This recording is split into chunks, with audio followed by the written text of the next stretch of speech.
up above the madness of the conflict and, for just a moment, saw each other as fellow humans. This is an event that definitely did happen. Thousands of men laid down arms in the truce, but a century of retellings has also kind of sanded down its rough edges and oversimplified its messy reality. Indeed, this event wasn't just the result of pure human spirit and holiday cheer. It was a host of unique factors that drove these enemies to spontaneously declare peace in no man's land. And really, it may not have been all that spontaneous. Small armistices were happening every day. As frontline troops became accustomed to the rhythms of trench warfare, they learned that looking the other way now and then could bring a shred of safety and calm to their lives. The armies ate meals at the same time, which became a daily ceasefire. Patrols frequently ignored each other, adopting a live and let live attitude. Troops often shouted to each other across the lines. After all, the autumn battles had passed, and both sides were waiting out the winter. In reality, the weather was the primary enemy for both sides. The high water table at Flanders meant that the trenches were always filling with water, sometimes collapsing and burying men inside. Soldiers leaned against the walls to sleep, trying to keep themselves out of the wet. Food supplies had to be hung up on dugout ceilings. And that winter had been particularly miserable. Weeks of rain flooded the dugouts. The mud pulled men down like quicksand. Now, British Field Marshal Sir John French had noticed the hands-off attitude his men were developing towards the enemy, and so he ordered attacks in late December to boost morale. And this resulted in heavy British losses. Concerned about possible fraternization over the holiday, he issued orders that no unofficial armistice would be tolerated. Morale was much better over in the German trenches. After all, they were winning. But many men were also experiencing their first holiday away from home. Knowing that this would be difficult, commanders brought Christmas to the trenches, shipping thousands of presents to the field. Each man received a gift from the Kaiser: cigar boxes for NCOs, a pipe with the Crown Prince on it for the ranks. The British, for their part, received a brass box from Princess Mary filled with cigarettes, tobacco, a Christmas card, and sweets. And then there were personal packages. Enterprises sprang up on the home front, offering family members a chance to send gift boxes to the troops. British soldiers received plum puddings and 1,000-count boxes of cigarettes. German and Austrian troops were bombarded with chocolate and salami and cognac. Both sides received winter clothing. In truth, though, the gifts were kind of a nuisance. I mean, there was nowhere to put it all. Soldiers didn't have a place to store 1,000 extra cigarettes. But that Christmas Eve delivered a true gift. The rain stopped, and the trenches drained. Dry cold froze the mud into a hard surface, almost like a floor. Snow dusted the countryside. That afternoon, the gunfire dwindled, and in some sectors it stopped entirely. The weather just seemed too nice for it. The Germans, stuffed with Christmas chocolate and cheered by the weather, started putting lit Tannenbaum up on their trench parapets. And then, the German line started singing. Over on the British parapets, watchmen of the Scots Guard saw lines of lights along the enemy trench. At first, they suspected an attack, but then they heard an ethereal sound drifting across no man's land. Stille Nacht, Heilige Nacht, the original Austrian version of Silent Night.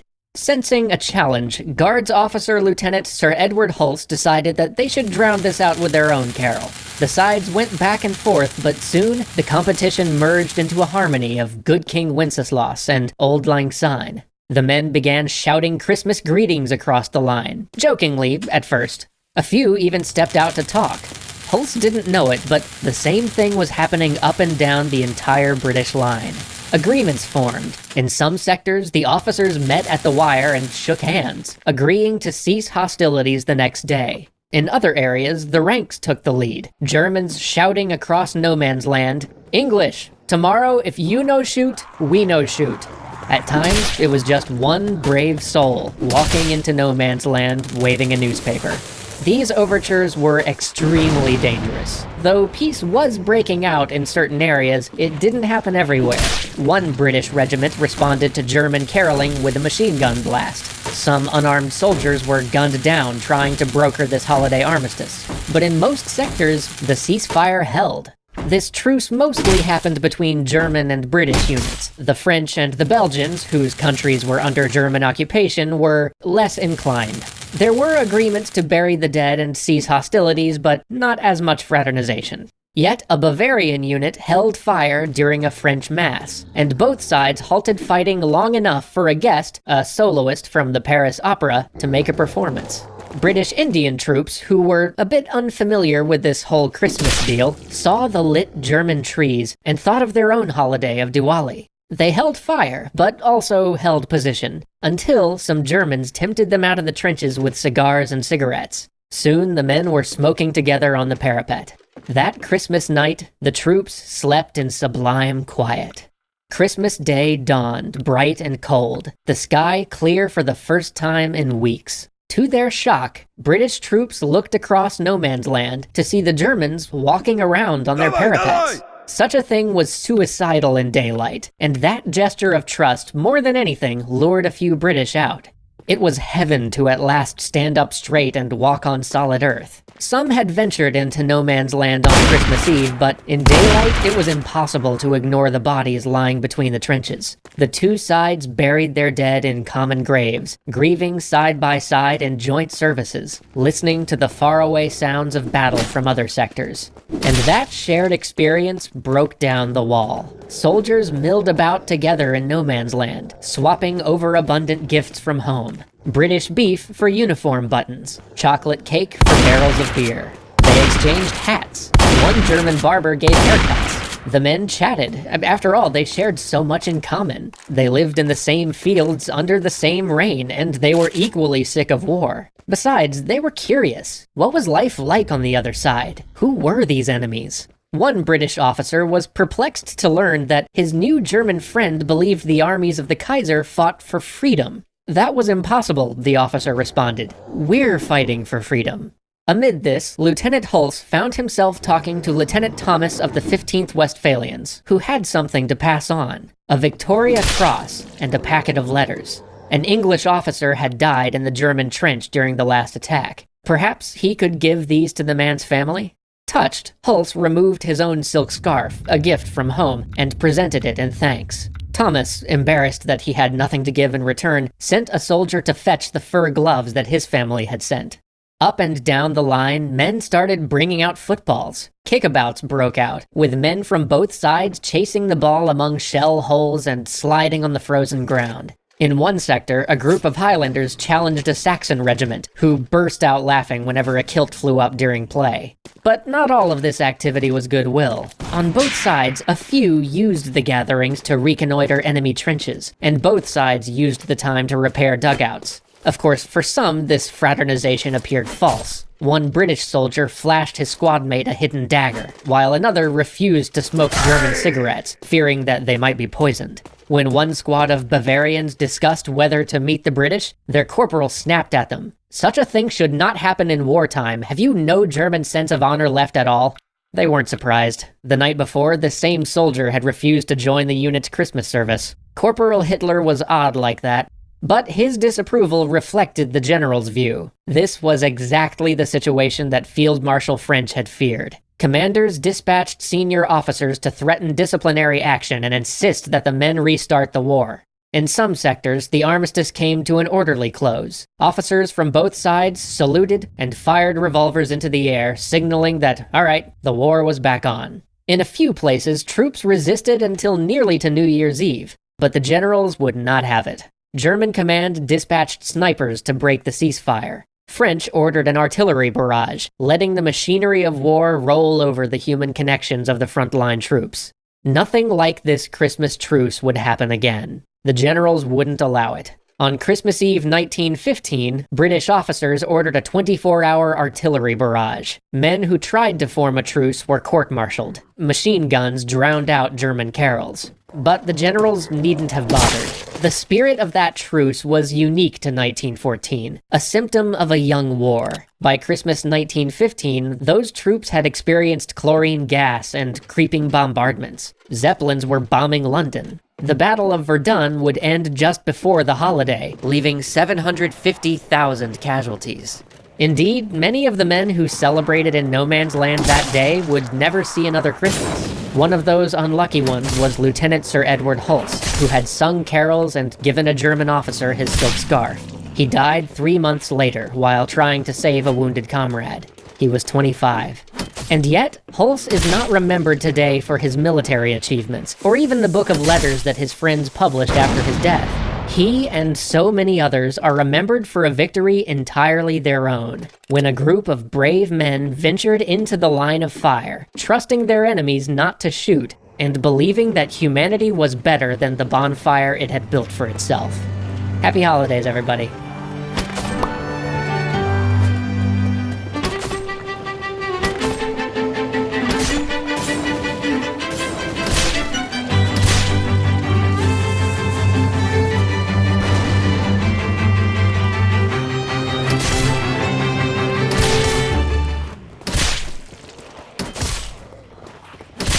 This was a letter to a German newspaper in December of 1914. Yesterday there was a fierce and terrible onslaught of Christmas packages into our trenches. No man was spared. In the confusion, one soldier suffered a salami impaled straight into his stomach. Another had raisins from an exploding pastry fly directly into his eyes. A third had the misfortune of having a bottle of cognac fly into his mouth.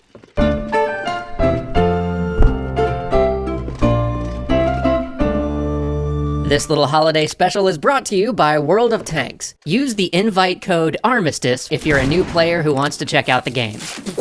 World War I was a letter-writing war, one where pencil and paper were a soldier's line of communication with friends and family, and reading those letters provides some insight into what life was like in those trenches. So today, let's read some excerpts from those soldiers' holiday letters. Now, of course, none of us at Extra Credits have ever experienced being deployed over the holidays, so real quick, I want to hand the mic over to somebody who has. Here is Wargaming's military specialist, Richard Cutland, back again to give us a little insight. In my 30 years of service, I was extremely fortunate to only spend around 6 Christmases away from home and family. The first was spent lying in a muddy ditch in Northern Ireland, where we had been ordered to set up an observation post to watch the comings and goings of a known IRA terrorist. Cold, wet, hungry and tired, watching someone else celebrate Christmas with family and friends. It was certainly a low point for us all. As a young soldier, the easiest thing to do was not think about it. It was merely another day amongst a multitude of other days. The real heartbreak occurred after marriage and children. It was wrenching to explain why Daddy would not be there on such a special day. Tales of helping Santa at the North Pole or having to feed the reindeer quickly wore thin as my children grew older and wiser. A soldier's wife has much to contend with, and my own wife's angst and worry during any operational tour was compounded when I was away for the holidays. The armies always tried their best if circumstances allowed. If you were near a headquarters, the chefs would knock up a Christmas dinner with all the trimmings. Well, perhaps not all, but they did their best with what was available. Unfortunately, sitting with 100 men wearing paper hats was not quite the same as Christmas dinner with your family. Yet we were all aware it's necessary to spend such periods away. And let's face it, it was part of the job. But it was always a killer to be told that a deployment was imminent and Christmas would be cancelled. So to all those servicemen and women who find themselves away for this very special time, I salute you and wish you and your families peace and happiness. Thank you, Richard. Now let's set the scene. It's Boxing Day, 1914, and Private Henry Williamson is writing home about the most extraordinary Christmas of his life. I'm writing from the trenches. In my mouth is a pipe presented by the Princess Mary. In the pipe is tobacco. Well, of course, you say, but wait. In the pipe is German tobacco from a German soldier. Yes, a live German soldier from his own trench. On Christmas Eve, both armies sang carols and cheered, and there was very little firing. The Germans called to our men to come and fetch a cigar, and our men told them to come to us. This went on for some time until a bold Tommy crept out and stood between the trenches, and a Saxon came to meet him. They shook hands and laughed. Perhaps the ice was broken. Our men are speaking to them now.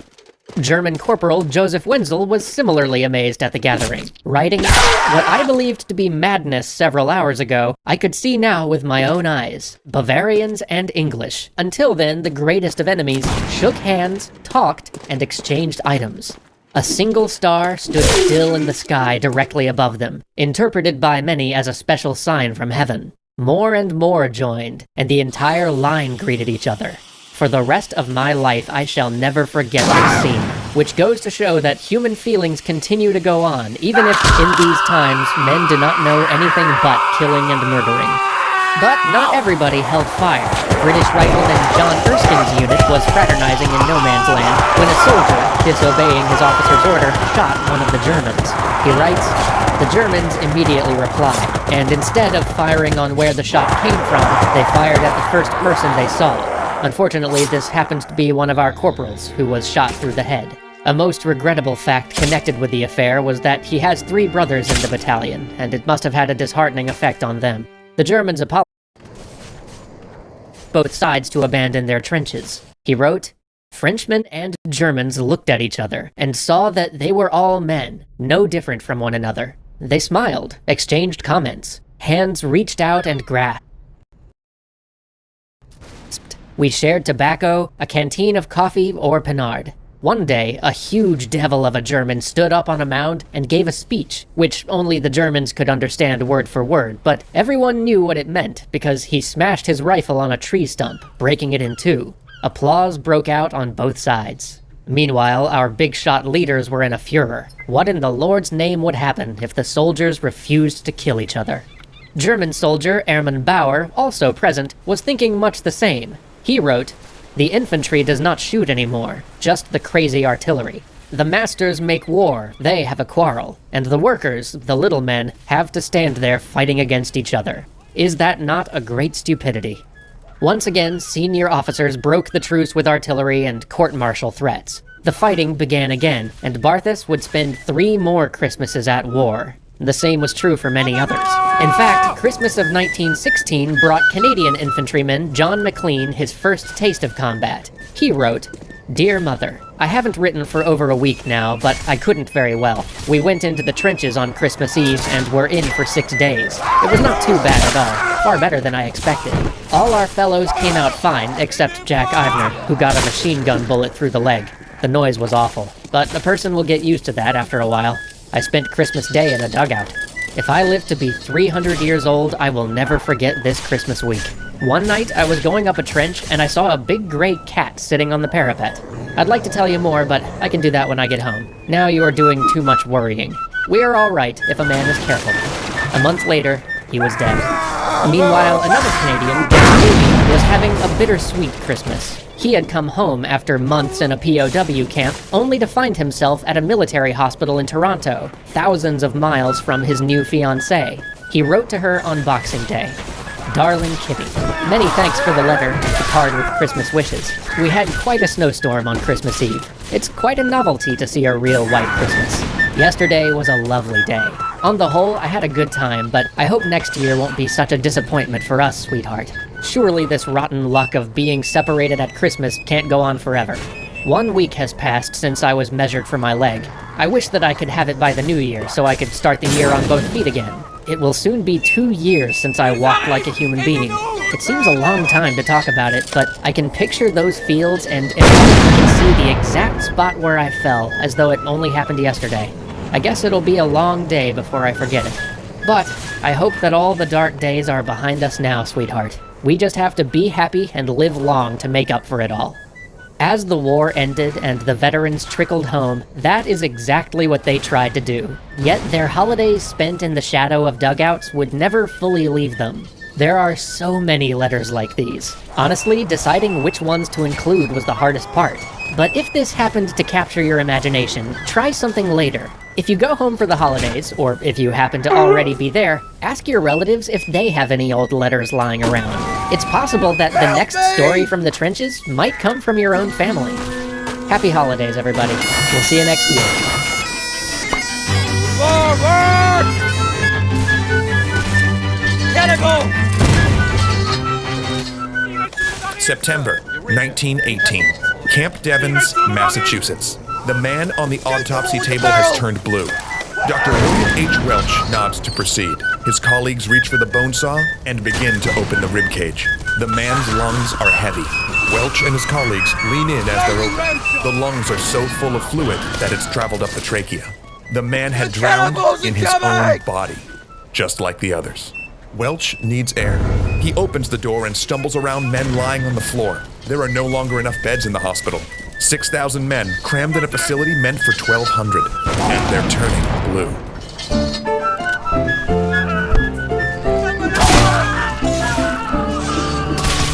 This is a horror story, one of the most frightening in history.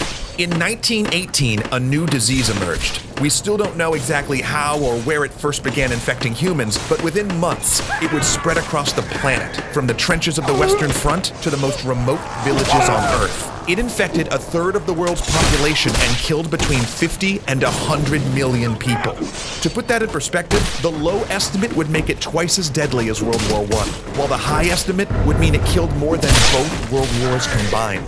Between 3 and 6% of the global population died within 18 months. It was the first modern plague, turning our interconnected world against us by spreading through shipping lanes, rail lines, and the arteries of industrialized war. Yet it was also the first pandemic of the scientific age, where doctors could, to some extent, understand what was happening and stand against the infection, though they lacked the tools to stop it. So in 1918, while researchers couldn't really see viruses, they knew such things must exist. They had no idea that, unlike the bacteria they could see in their microscopes, flu was not alive in any way humans understood it, just a bunch of unstable genetic material that possessed a cell, forcing it to pump out billions of copies of itself. And with each cell infected, a minority of those new viruses mutated into something more infectious, more deadly. A microorganism that, through the randomness of natural selection, became progressively better at catching and killing as it passed through each host. In its wake, it altered a world war, drove languages extinct, and shattered the sense of invulnerability that modern medicine had begun to cultivate. And when the nightmare ended, the world did what any person does when they wake from a dream. It forgot.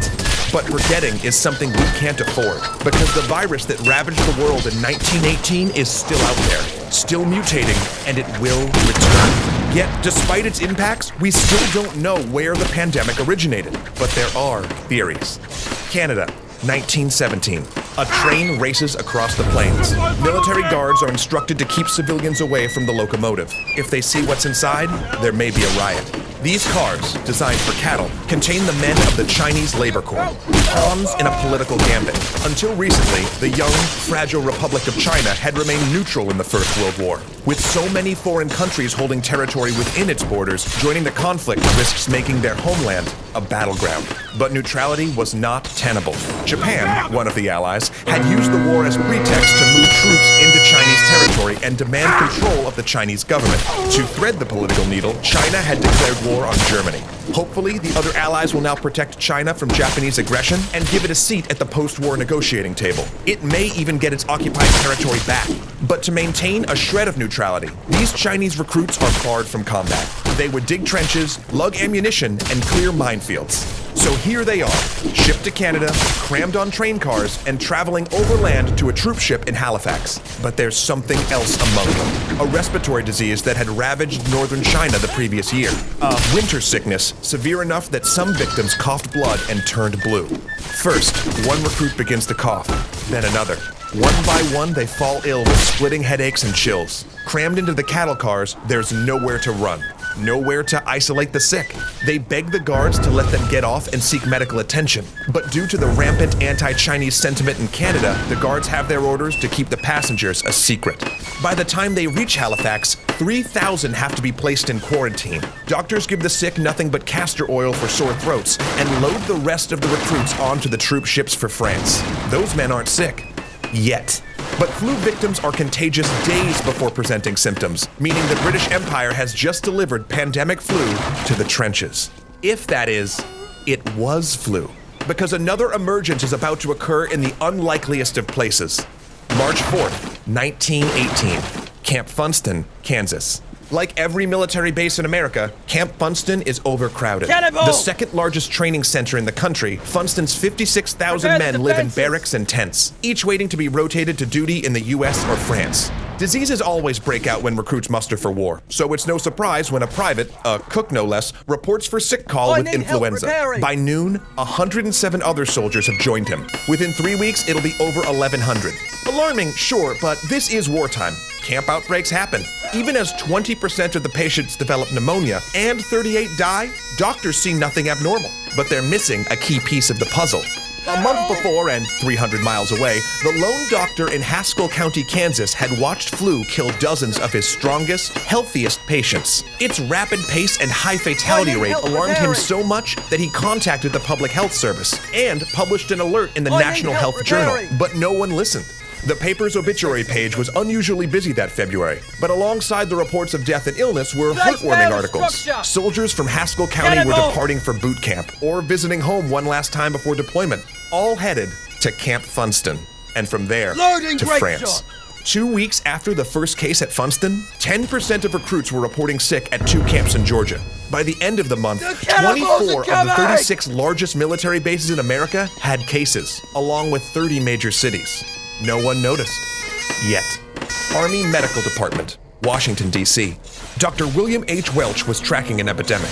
One of the country's most famous doctors, Welch had helped drag American medicine into the modern age. He helped found the Johns Hopkins School of Medicine, spread the use of microscopes, and organized the Rockefeller Institute, the country's first dedicated medical laboratory. His work had helped transform America from a nation of country doctors to a titan of scientific medicine, able to compete with the Pasteur Institute in France and the Koch Institute in Berlin. Because of him, America had joined the age of the microscope and the vaccine, a bright world where doctors could both see diseases and kill them. The last few decades had brought vaccines for smallpox, rabies, anthrax, diphtheria, and meningitis. Researchers at the Rockefeller Institute were taking the first steps towards limb reattachment and organ transplantation. Some optimists even predicted a future without communicable disease. And America needed that scientific power now more than ever. Even before the war, Welch delivered a message to the Army Surgeon General. When mobilization happens, you'll have an epidemic. You'll need to recruit the best doctors and microbiologists. You'll need researchers, train cars outfitted as mobile research laboratories, a stockpile of vaccines and antitoxins, anything to be ready. When the war started, the Surgeon General didn't bother recruiting Welch and his researchers. He just enfolded the Rockefeller Institute into the Army. And here it was, the epidemic that Welch had feared. He could see it moving on the map from camp to camp, and it had killed nearly 6,000 already. He'd sent researchers to chart its spread and battle the secondary cases of pneumonia that were the real killer in most epidemics. They'd all warned the Army that this would happen if they overcrowded the camps. But no one listened. Welch had dispatched an experimental vaccine that fought one form of bacterial pneumonia, as well as a serum that cut the death rates by half. Results of the test looked good, if not 100% effective. It was proving a successful response. But there was a problem, because the epidemic that Welch was fighting to contain wasn't flu. It was measles. He'd seen reports of influenza spreading too, but influenza was seasonal, something that was expected and would go away. Doctors weren't even obligated to report cases to the Public Health Service, so the prospect of a measles outbreak seemed much more serious, especially with recruits grouped together in training camps and 36,000 of the nation's doctors deployed in France. So as Welch fought measles, infected American troops boarded troop ships. They packed into the holds until each converted ocean liner held twice the normal load of passengers. They pulled away from the dock, waving farewell to families and loved ones on shore, and turned towards Europe. It was in the bloodstream now, not just of the men, but of the world.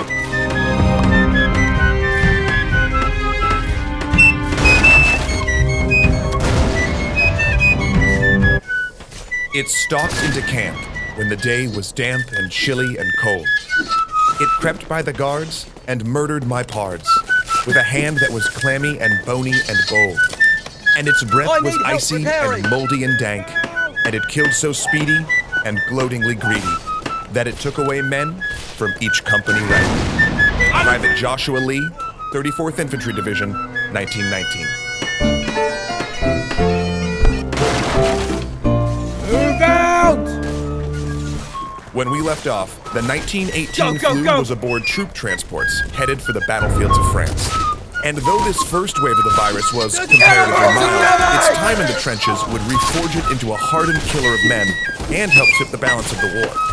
In early April, it erupted among the American troops at their disembarkation ground in Brest. By April 10th, the first cases began showing up in the French army, which generally trained and served alongside American units. It was hard to notice at first. High fever, headache, and weakness could come from many diseases that swirled around the trenches, such as insect-borne French fever or typhus. But it soon became clear that this was different. The troops called it 3-day fever, knock-me-down fever, or la grippe. It rarely killed, but men who got it were out of action for days and lead-footed for weeks. The overcrowded camps and trenches of the Western Front were ideal tinder for an epidemic. Men lived within inches of each other, their immune systems compromised from exhaustion and disease. And unlike a city where the virus might run out of victims, here, fresh bodies were rotated onto the line every few days. It spread to the British in early May, and by then, there was no hope of containment. It swept through them like a bad spirit. English hospitals saw over 36,000 admissions for flu in a single month. Only then, when it began undermining the troops' ability to fight, did military doctors raise the alarm. The outbreak had sprung up during a critical phase of the war. The Germans had launched a massive spring offensive, and Allied generals needed every man possible on the line. But as spring turned to summer, the frontline hospitals of the Allies swelled to overcapacity. Men on the front lines would get ready to rotate to the rear, only to find that the unit ordered to relieve them had instead gone into quarantine. Medical tents had run out of space, and some hospitals took to laying patients outside on canvas tarps. In late May, a group of French recruits came down with it. 69% of them had to be hospitalized, and 5% died. By the end of the summer, 10% of the British Army had fallen ill. Back in Washington, D.C., Welch and his epidemiologists finally took notice. The flu, previously ignored, became a matter of national security. They set about turning the Rockefeller Institute into an information gathering and communication center for the disease. Welch wanted anything he could get his hands on. Reports, lung samples, information on treatment, so he dispatched doctors to centers of infection to swab throats and collect samples. But all of it remained a closely guarded secret. No one wanted the Central Powers to know that the Allies were being weakened by disease.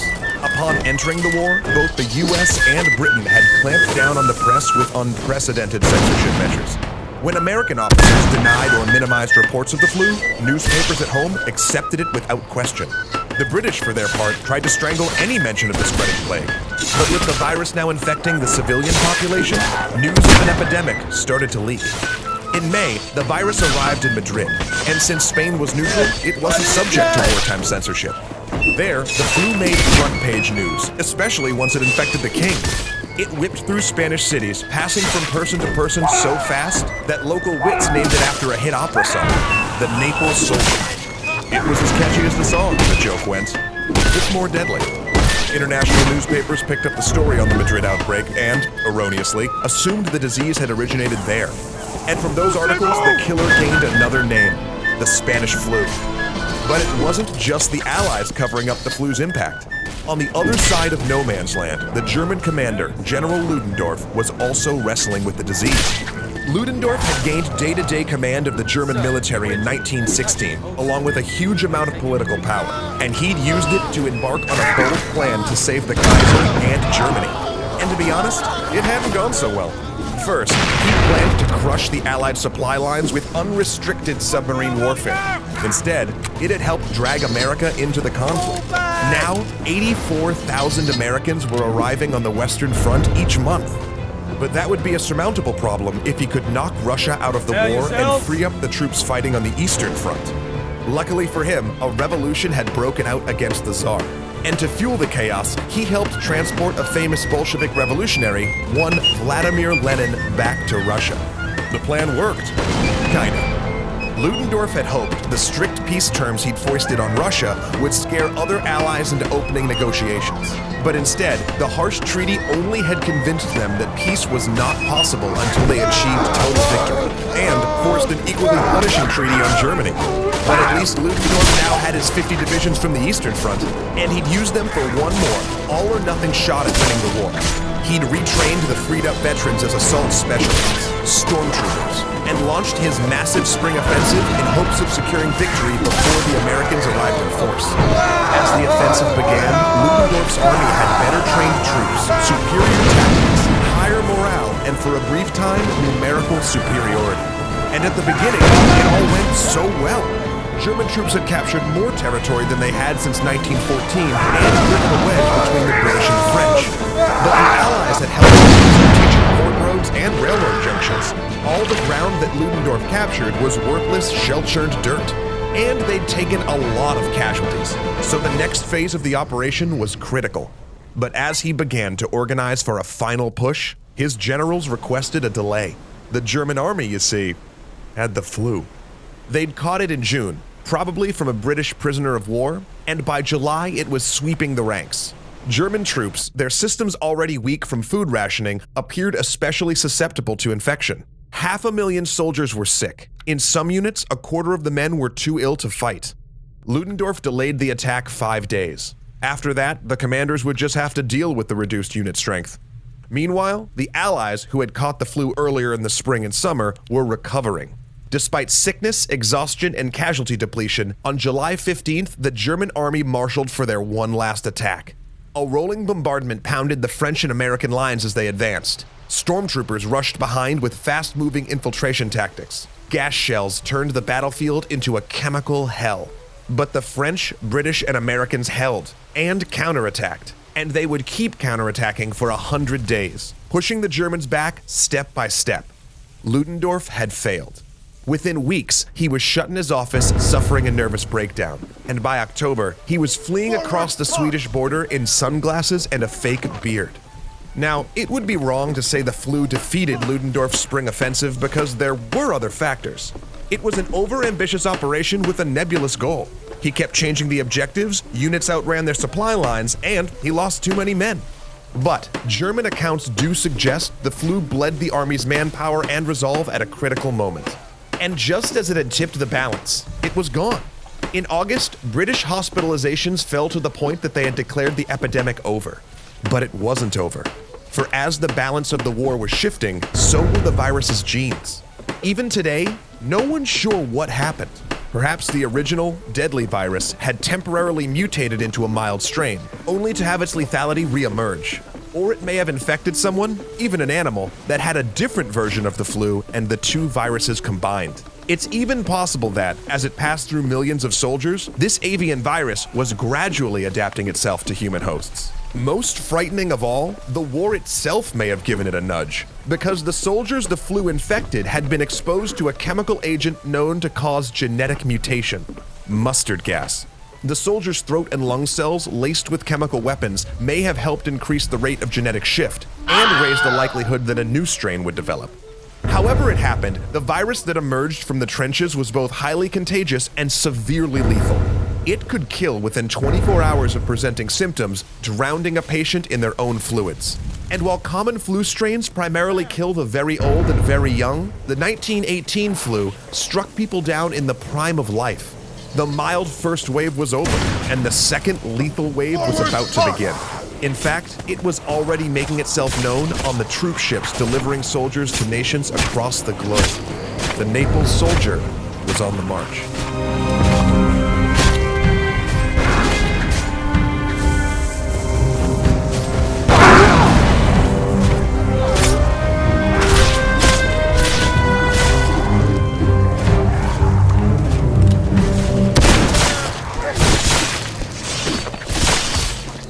One month later. Brakes squeal, steam vents. Dr. Welch and his team are pulling into a train station in Washington, D.C., returning from a grueling cross-country inspection of military hospitals. They hope to make their report and get some rest. Instead, a soldier meets them on the platform with new orders. Proceed immediately to Devens. Spanish influenza has struck the camp.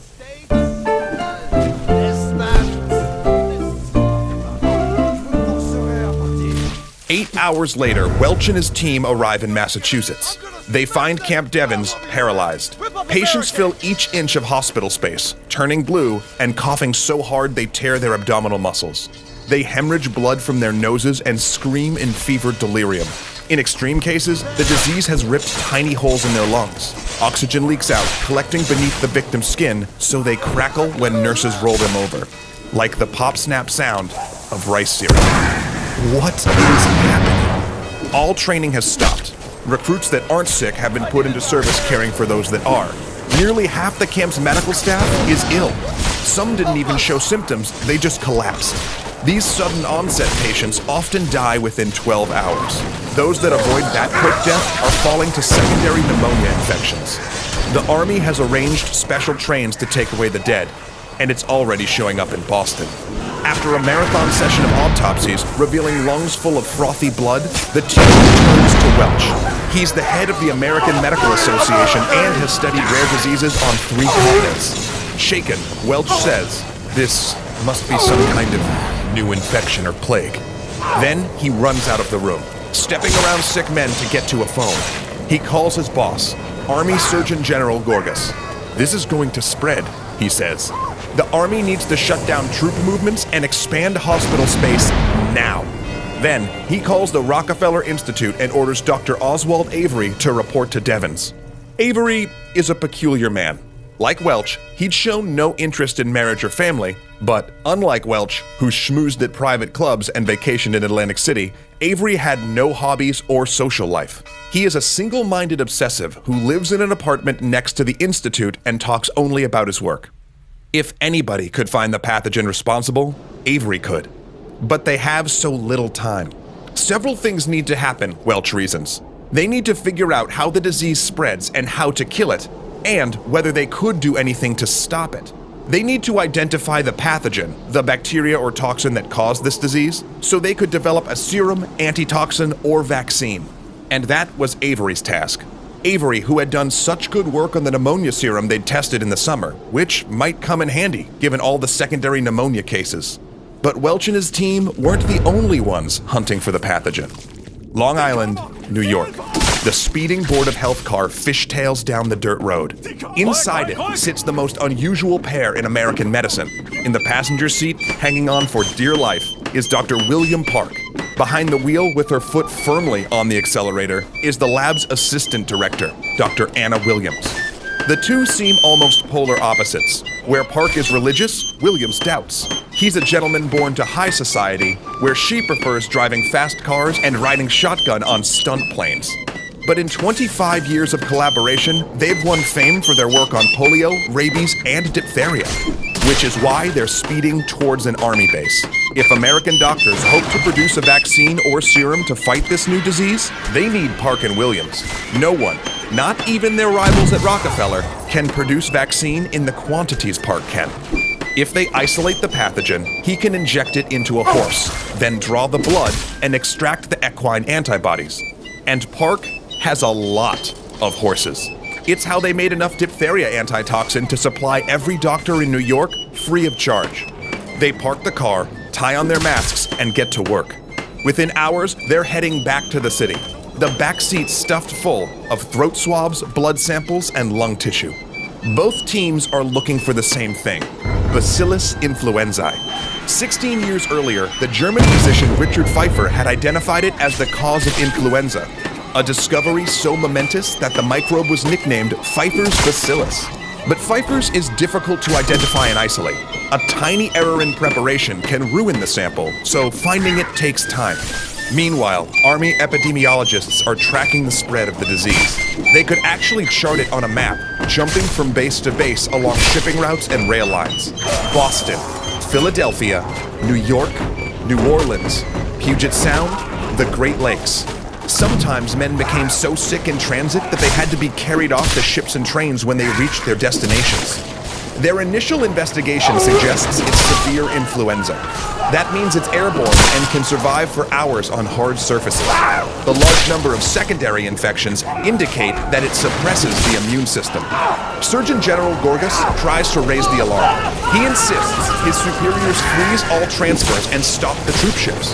At the very least, they could hold the men in quarantine for a week before they board. The military refuses. Germany is on their last legs, they argue. The Austrians and the Ottomans are rumored to be drafting peace offers. This is not the time to let up the pressure. Nothing must distract them or the public from the war effort. They send out the next draft registration, forcing thousands of men across the country to crowd into civic buildings to fill out paperwork. Gorgas protests. What is the point of this? The camps have stopped all training to deal with the outbreak. These new draftees wouldn't become fighting men. They'd just report for duty and get flu. Finally, a win. The army agrees and cancels the next draft. But it's too late. As Gorgas battles the generals, unit commanders are already ignoring medical advice.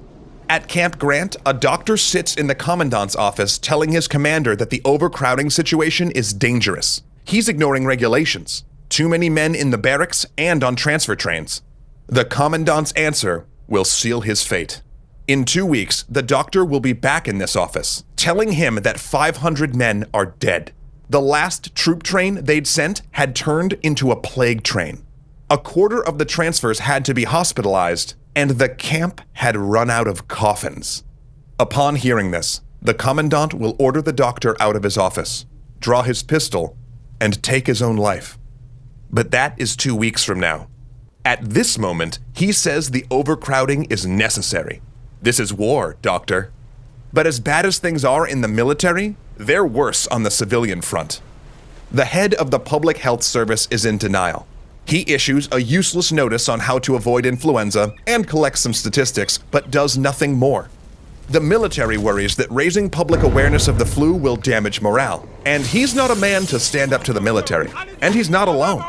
In Boston, New York, and Philadelphia, people are starting to collapse on the street or fall from horseback. Hacking, shivering patients fill hospitals. Employee absenteeism hikes up, but civic leaders refuse to admit the growing crisis. As Park and Williams race to identify the pathogen, with half their staff ill and some dying, the head of the New York Board of Health, a homeopath with no scientific training, denies there's an epidemic. In Philadelphia, the mayor and his health officials are telling the press that the outbreak is nearly over. They continue doing so, day after day, as the death toll mounts and hospital wards fill. The press buries flu reports in the back pages to preserve wartime morale. After all, panicked citizens don't show up for work at the shipyard. They don't visit their neighborhood Marine recruiter or buy Liberty loans to fund the war effort. And that last one is important, because Philadelphia is about to throw the largest Liberty loan drive in the country. Soon, thousands will march through the city, and hundreds of thousands will turn up to watch and chip in. Doctors urge the mayor to cancel all public gatherings. He refuses. September 27th. There's been progress. Welch and his team at Camp Devens telephone their report to Gorgas. They've found Pfeiffer's bacillus in a majority of the flu cases. Park and Williams confirm the findings in their samples. Now, if they can isolate and grow a sample of Pfeiffer's, they can begin work on a vaccine. But Avery isn't so sure. He'd found Pfeiffer's, but not consistently. In fact, he wonders if something else is responsible. A virus too small to see. If so, they could only hope that when they produced a vaccine, the horse would make antibodies for this virus as well. It was the best they could do. After making his report, Welch boards a train to D.C. It had been a period of exhausting, dangerous work. He feels bone-tired and has a headache. The symptoms start to show on the train ride. He switches his ticket and gets a room at his favorite hotel in Atlantic City. He'll remain there, delirious in self-imposed quarantine for weeks. The most respected man in American medicine is out of action, right when the country needs him most, because America was about to run out of coffins.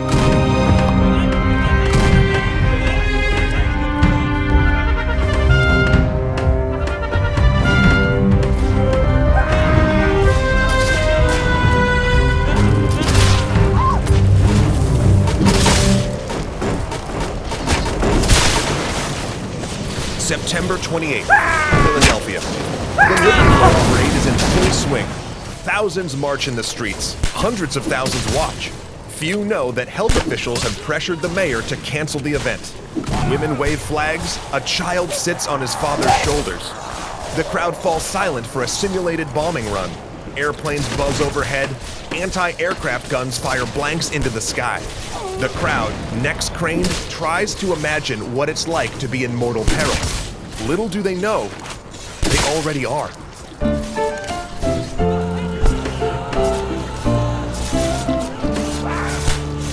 The flu was already burning in Philadelphia, but after the Liberty Loan Parade, it explodes. 3 days later, the hospitals start to fill. With the war sapping medical professionals, there aren't enough doctors or nurses, and the hospital staff starts to die. Though colleagues fall around them, doctors and nurses stay at their posts. Some in private practice make 60 house calls a day.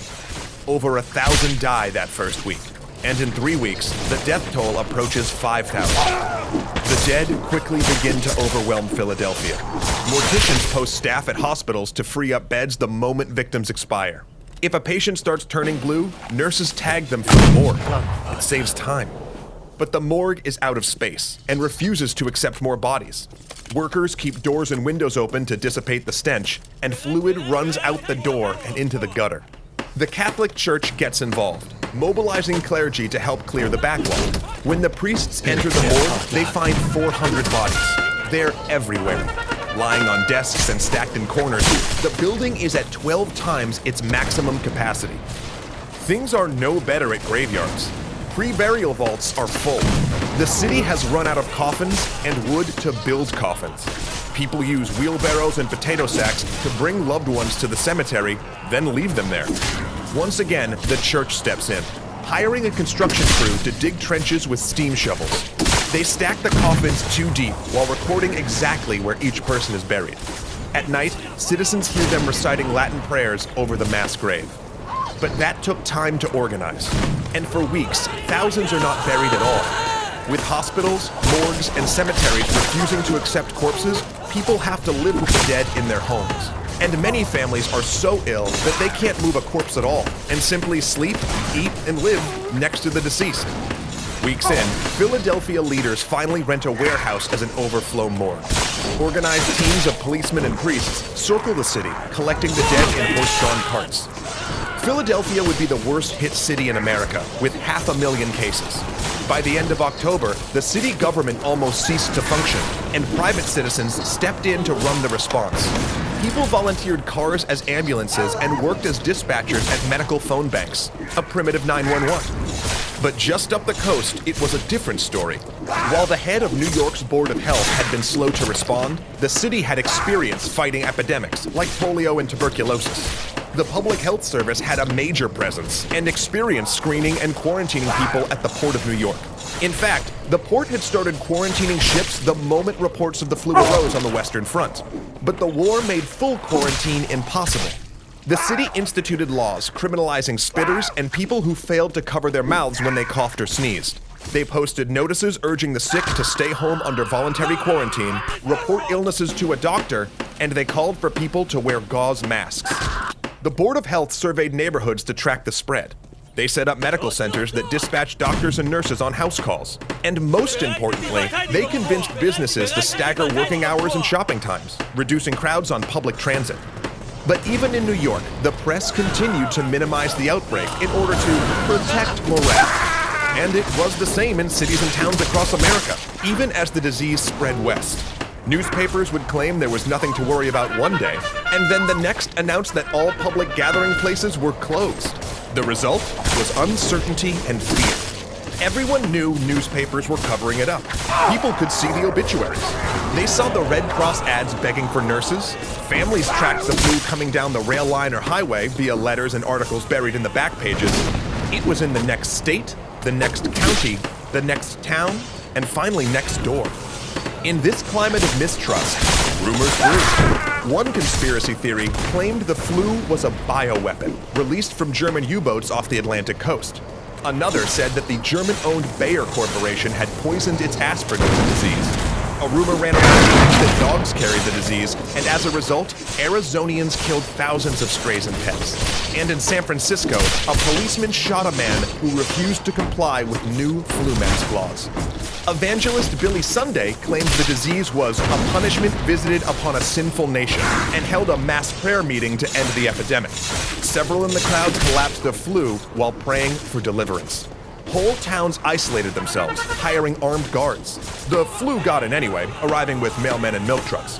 Shops began asking customers to shout their orders, then leave the money on the doorstep. The owner would take the money and leave the goods. Children distilled this paranoia into a jump rope rhyme, one that captured the sense of an unwanted visitor invading the home. I had a little bird and her name was Enza. I opened up the window and influenza. The country needs something to stop this nightmare. At the Rockefeller Institute, they isolate Pfeiffer's bacillus in mid-October, and the Army Medical School begins the process of injecting it into horses, drawing their blood, and isolating the antibodies for a vaccine. By October 25th, the vaccine is ready. Express trains rush deliveries to the West Coast to protect troops and shipbuilders there. They've made enough to vaccinate the entire U.S. Army and its civilian employees, but only enough for the Army. For the duration of the war, the Rockefeller Institute was a military organization, and therefore their work focused on the military. No matter how much mayors and governors begged for vaccine, they wouldn't receive a single vial. It took a parallel civilian effort to provide relief to the public. At the New York Hygienic Lab, Williams labors over lung samples from hospitals and orphanages, trying to find whether Pfeiffer's exists in a majority of victims. And she finds it everywhere. She isolates a sample and proves antibodies can bind to it, further confirming it was the culprit. That done, she cultures vast quantities of Pfeiffers, leader upon leader, then hands them off to Park, who rushes upstate to mass-produce vaccine at his farm. Deep down, researchers knew this was not good science. The process had been too fast. No one really knew whether Pfeiffers caused the flu. And if, as some suspected, the culprit was a virus invisible to microscopes, these vaccines would do nothing. It was, one researcher said, like fighting a ghost. Still, it was worth trying. There was a possibility they'd accidentally snare the disease-causing agent in their sample, and the horses would make antibodies for it. That was how the first rabies vaccine happened, after all. In fact, one Rockefeller researcher counted on this, producing a vaccine that contained antibodies for every bacteria he could find, all mixed together, hoping that one would stop the disease.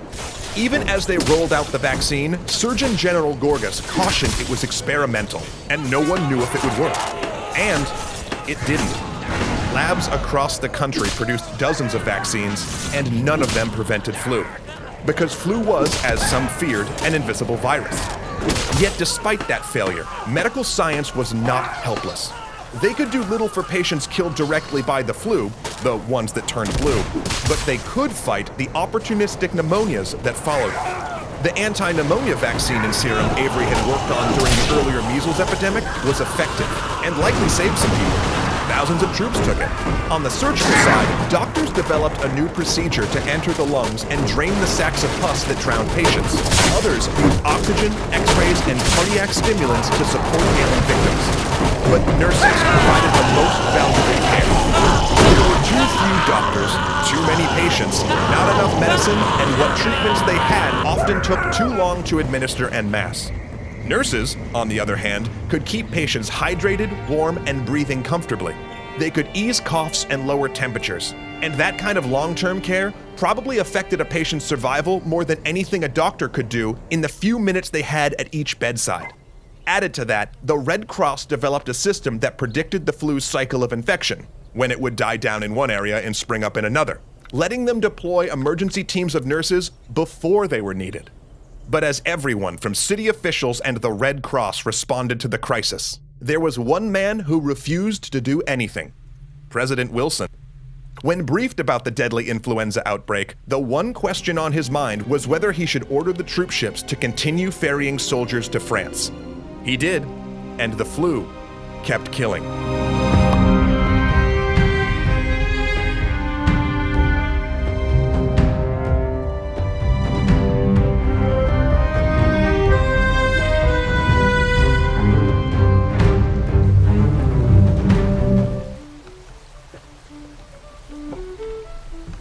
USS Leviathan. Splash. A body hits the water. Days earlier, armed military police had herded troops onto the Leviathan, sealing them in watertight compartments. It was quarantine, of a sort. If one trooper had the flu, it would only affect the bunkmates sealed in with him. It spread anyway. There is no more room in the sickbay, the mess hall, or any of the other makeshift hospitals. Patients lie on deck in the sun and wind, and bodies only have one place to go. At the rail, a chaplain mutters a prayer. Splash. Another man disappears into the Atlantic. Splash. In 6 weeks, the war will be over. Splash.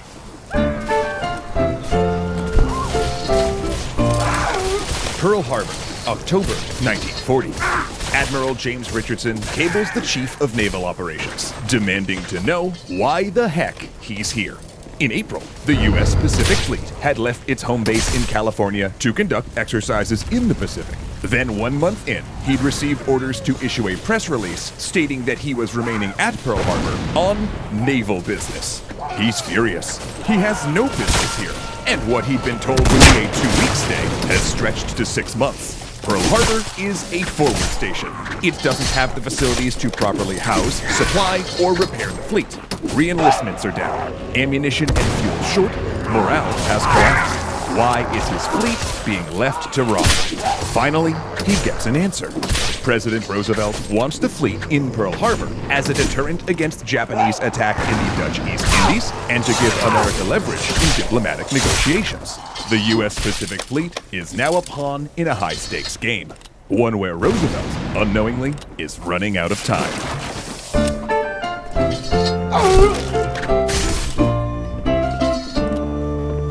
Say, would you like to see the next episode of this series immediately after watching this one instead of waiting a full week? Well, now with the new Nebula First, you... Have you resolved to get better sleep in 2025? You'll get your best rest yet when you bundle and save on a mattress and base from Bob's Discount Furniture. Shop Bob's top-rated Bobapedic Gel Memory Foam Treasure Mattress with the feature-packed Power Bob Elite adjustable base for a soothing sleep solution that won't break the bank. So stop by your local store or visit mybobs.com and see how much you can save when you shop Bob's Discount Furniture. Yangtze River, December 12, 1937. The Japanese dive bomber lets its payload go. The bomb smashing into the bow of U.S. Navy vessel USS Panay as sailors run to stations in disbelief. The U.S. and Japan are not at war. Part of the U.S. Navy's Asiatic Squad, Panay is steaming away from the Chinese nationalist capital of Nanking, where it had evacuated. The city fell to the Japanese army. Now, it's escorting 3 standard oil tankers away from the burning city, fleeing reports of mass murder. Sailors run to shelter. One, still in his underwear, sprays machine gun fire at the fighters strafing the vessel. The captain is grievously wounded, and the vessel's second officer takes command, though moments later, shrapnel rips open his throat. He can't speak to issue orders, so he writes it on the bulkhead with his own blood. Abandoned ship.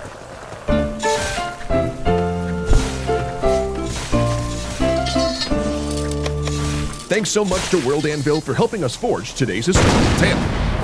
It's December 18th, and in Tokyo, U.S. Ambassador to Japan Joseph Brew is trying to prevent a war. Accords signed after the Boxer Rebellion had allowed U.S. Navy gunboats like the USS Panay to patrol Chinese rivers and protect American commerce. To attack one violated international law, and the details did not look good. Japanese planes had sunk the Panay, along with the 3 standard oil tanker ships, killing 3 Americans and wounding 48. They'd even machine-gunned the lifeboats. This despite the fact that the Panay had radioed its position to Japanese forces and marked itself with 3 large American flags. In the U.S., the public mood was one of indignation. While there was also anger at Japan for what was being called the Rape of Nanking, the public treated the attack on the Panay as an even worse affront, particularly because they saw it firsthand. Most of the evacuees from Nanking had been journalists, and one filmed the attack from the Panay's deck. Ambassador grew worried that, if it escalates, this incident could lead to war. It felt like the USS Maine all over again, especially since Drew's boss, President Franklin Roosevelt, was far more willing than his predecessor to confront what he privately called the bandit nations of Germany, Japan, and Italy. In October, Roosevelt had even given a speech calling for a quarantine of aggressive nations, arguing that America should take an active hand in containing the epidemic of world lawlessness. But Roosevelt had suffered such an isolationist backlash against that speech that even he hoped to defuse the Panay situation as quickly as possible. So, Drew reached out to contacts in Japan's civilian government and business community, as well as retired Admiral Nomura, who was connected to foreign policy circles. But no one seemed to know why the Panay had been attacked. Some said it was a mistake, while others said it might be a plot by low-level Japanese officers to scare American forces out of China. American radio intercepts suggested it was intentional. But Drew also found Japanese leaders receptive to his demand for an apology. Both Japan's government and public were mortified over the incident, and within days, the American embassy in Tokyo was besieged by letters of apology from Japanese citizens, including school children, along with envelopes stuffed with yen for the victims. On December 23rd, a Japanese delegation arrives at the U.S. Embassy to meet with Drew. They take full responsibility and designate a high-ranking naval officer to present. In addition, they'll pay an indemnity of over $2 million to compensate the United States for the Panay and the 3 tankers. Yet they maintain that the attack was a case of misidentification. A pretty ludicrous position given the facts. But if it prevents a war, then it's a compromise Drew and Roosevelt are willing to make. The apology arrives in Washington on Christmas Day, the fury over the attack diffused by the holiday season. In Tokyo, Japanese diplomats breathe a sigh of relief. For as much as Gru and Roosevelt want to avoid war, the Japanese government can't afford more complications in its Chinese quagmire. Despite early victories, it was becoming clear that in invading China, Japan had bitten off more than it could chew. The central government hadn't planned or even formally declared this war. It was capitulated into it by the actions of mid-level army officers, and there was no overall strategic plan or even an obvious goal. Instead, there were nebulous assertions about northern expansion and seizing resources, but the truth was, it was costing far more resources than it brought in, and the army's brazen massacres, like at Nanking, were wrecking Japanese diplomatic efforts, which was dangerous. Because the Chinese theater was a mess of international forces, none of which Japan could afford to antagonize. First, there were American and British river gunboats like Panay, literally sailing through the conflict. Then Germany was present too. Despite being part of an anti-communist pact with Japan, it sold the Chinese nationalists equipment and provided military advisors. Meanwhile, the Soviet Union, wanting to support Mao's communists, had sent Soviet planes and pilots to shore up China's weak air forces and bomb Japanese bases, which was double scary since that risked Japan's greatest fear, war with the Soviet Union. And then there was the United States itself, which was playing both sides. Popular sympathy in the US lay solidly with China, seeing it as a victim of Japanese aggression, and the US government supported the nationalist cause with supplies routed through French Indochina. Yet paradoxically, America also supplied Japan with the high-grade fuel oil Japanese ships and planes used to pound nationalist forces. Any one of these powers risked getting dragged into the conflict. And despite what some militarist fanatics insisted, Japan could not simultaneously fight both a Western power and China. A thing that only became more clear as 1938 and 1939 dragged on, and Japan and China cut negotiations. Now it seemed the only path Japan had for victory was to conquer China. Japanese forces kept advancing, but now it was clear that nationalist leader Chiang Kai-shek was intentionally giving up territory, using the vastness of his country against them, so they had to commit more resources into holding it. And while the Japanese army was spread increasingly thin, they also had to deal with Maoist guerrillas, which sabotaged coal mines and other resources. Then in July 1939, the most terrifying thing of all occurred. A group of militarist officers posted near the border with Mongolia made an unsanctioned border incursion against the Soviets, hoping to trigger a conflict that would let Japan seize Siberia. Instead, the Soviets encircled and smashed the Japanese forces, making planners question whether Japan could truly stand up to the full might of a Western power. Japanese diplomats, including Admiral Nomura, hastily concluded the conflict by recognizing the Soviet view of border claims. But it wasn't even a month before yet another diplomatic crisis gripped Tokyo, when Germany and the Soviet Union announced a non-aggression pact. Now, that was, as geopolitical scholars term it, a real dick move. The anti-communist treaty was supposed to align Japan and Germany against the Soviets. And now, without even telling Japan, Germany had concluded an agreement that gave the USSR peace on its western border, which meant that the Soviets could, theoretically, turn all their attention toward invading Manchuria and Japan. Y'all, I'm starting to feel like this Hitler guy might be a little untrustworthy. Meanwhile, shipments of American aircraft parts were suddenly drying up. It turned out that Roosevelt, while not making any public announcement, had privately requested American aircraft manufacturers to stop selling to Japan. Then, in July of 1939, Roosevelt escalated by canceling America's commercial treaty with Japan, effective January 1940. Not only would this be a commercial hit, but it removed the legal protections against the United States declaring an embargo. What would happen? Japanese officials began to ask if he shut off our oil. Yet in that dark period, a window of opportunity opened. Germany invaded Poland in 1939, plunging Europe into war, and by June 1940 had swept across France and the Netherlands. So while Japan's northern expansion strategy, favored by the army, had clearly failed, because China was a quagmire and the Soviets too dangerous, the Imperial Japanese Navy's rival strategy of striking down into Southeast Asia to seize the rubber-producing regions of British Malaya and the oil fields of the Dutch East Indies was now suddenly possible. With the English, French, and Dutch busy fighting Germany, they wouldn't be reinforcing their positions halfway around the world. So for a brief time, the colonies of Asia appeared up for grabs. Japan could sweep in fast, just as Germany had overrun France. But that window might not be open for long. Heck, Germany itself might snap them up. The rallying cry, "Don't miss the bus," echoed throughout the government, capturing the feeling of escalation and frantic activity. Japan's first step, it was decided, would be to move into French Indochina and cut the Western supply lines to nationalist China. And so, as Nomura took a ship for Washington as his country's new ambassador, and Roosevelt mulled more sanctions, Japan drew up troops on the border with French Indochina, preparing for its third undeclared war in 3 years. A war that would put it on a collision course with the United States. Oh man, Zoe, the lead up to Pearl Harbor is full of so many things to keep track of. I don't know how these world powers handled it before digital computers. Heck, I'm not sure how they handled it before World Anvil.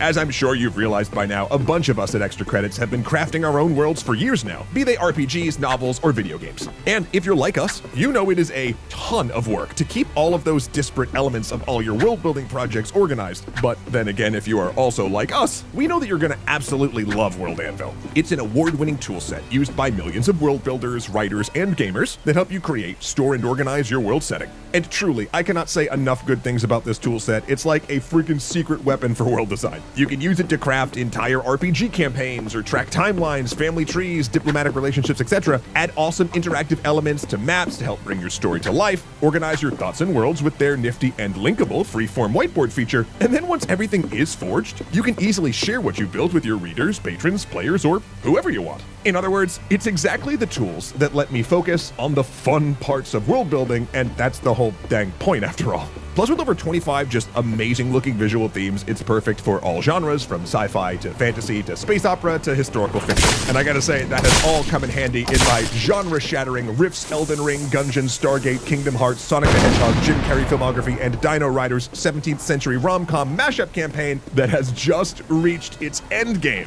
where our heroes broke through their last dimensional barrier to finally face the puppet master of their entire multiversal fiasco, me, the DM himself. And listen, if that all sounds convoluted, you are right on the money, which is why I was so thankful for World Anvil's chronicling tool, which helped me seamlessly link my timelines and maps to keep track of all of this chaos as it spilled out into role-playing our actual role-play. I promise next year's campaign I create will be less convoluted. Maybe. So if you want to be able to create, store, organize all of the cool elements of your RPG, novel, video game, or whatever you're making, and just have an awesome time doing it, you can check out World Anvil right now, absolutely free, and for a limited time, you can receive 40% off any annual membership by using the code EXTRACREDITS. Then not only will the awesomeness you create come to life faster, but you'll also be helping out us at Extra Credits in the process, which we can never thank you for enough. Once again, that is code EXTRACREDITS for 40% off any annual membership, and we cannot wait to see the weird, wild, and wacky worlds you build. Well, shucks howdy there, Ahmed.